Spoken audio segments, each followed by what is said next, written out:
it's Julie.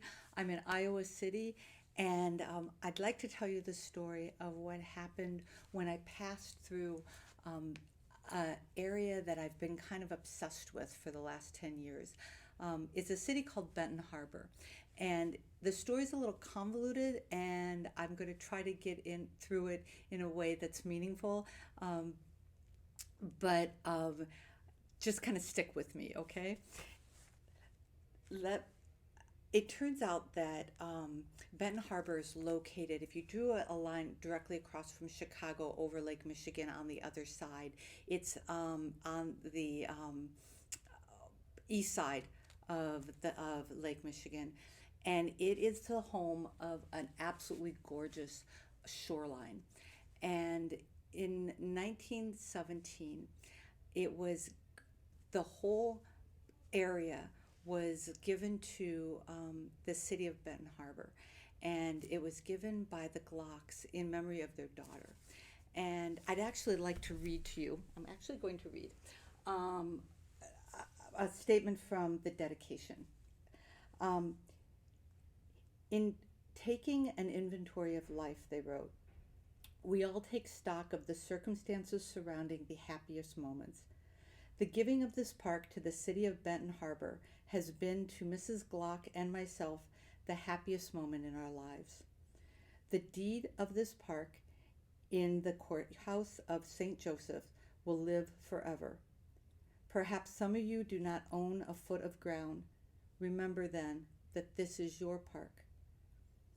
It belongs to you. Perhaps some of you have no piano or phonograph. The roll of the water murmuring in calm, roaring in storm is your music, your piano, your music box. The beach is yours. The drive is yours. The dunes are yours, all yours. It is not so much a gift from my wife and myself, it is the gift of a little child. See to it that the park is the children's. Um, Benton Harbor went on to see a lot of amazing years of industry and loss. And it is a predominantly African American community. Now there's 80, I just looked it up, 85% African American. And it is the headquarters of Whirlpool. And for many years, developers eyed that substantial park and for its views and those dunes, and there were actually some very delicate wetlands there as well.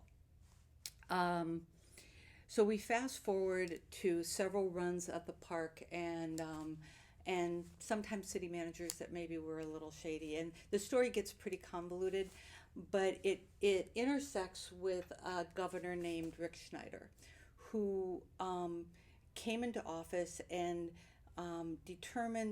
came in with this idea of financial martial law. I guess, I don't know if that's actually the term. He had these emergency managers that from the onset of his term, he would interject into duly elected cities and basically take away the power from the city council and the city managers, and actually the mayors in some cases, and basically run roughshod over the entire organization. Well, as part of that, you probably know famously about what happened in Flint as a result of which is a whole nother video.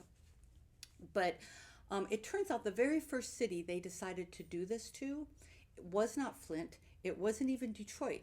The very first city he declared martial law in, or financial martial law, and put emergency manager in, was little Benton Harbor. And shortly thereafter,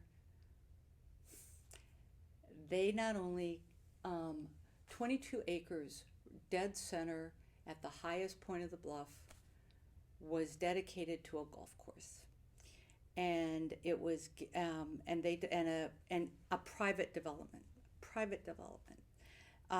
The golf club at Harbor Shores was developed and with the intent of stimulating the economy.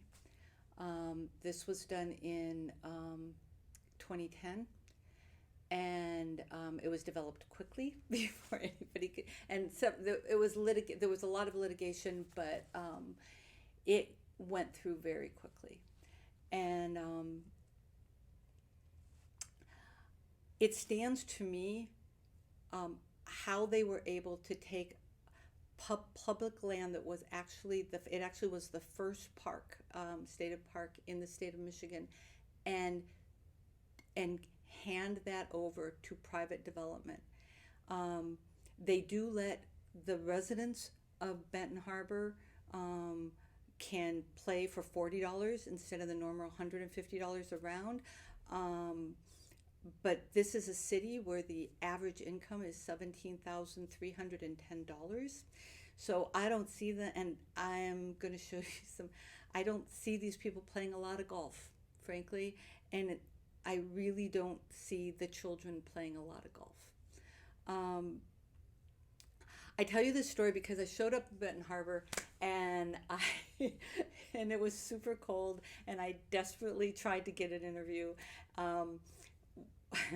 It didn't go well, but I did meet Dorothy, and she had her vote shirt on, and she had no time for me, but she said I could follow her to the school where there was supposed to be a bus. There was going to be a Biden rally. Turns out Dorothy had the timing wrong, and she was skeptical, and she wasn't willing to go on tape. I did get her word, and I asked her about the park, to which she just kind of shook her head in a way that was like, she wasn't going to make a statement about it, but B, that just kind of was a total resignation that this is just how it is. That she had no anger, she had no animosity, this is the reality of Benton Harbor. This sounds like I don't have anything to offer.